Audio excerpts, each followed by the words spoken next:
আমি একটা জিন্দা লাশ, কাটিস না রে জংলার বাঁশ।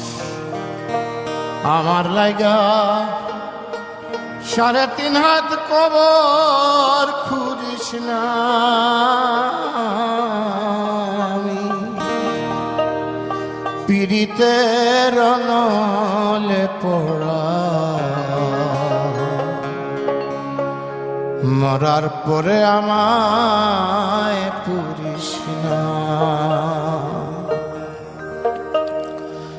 আমি একটা জিন্দা লাশ, কাটিস না রে জংলার বাঁশ।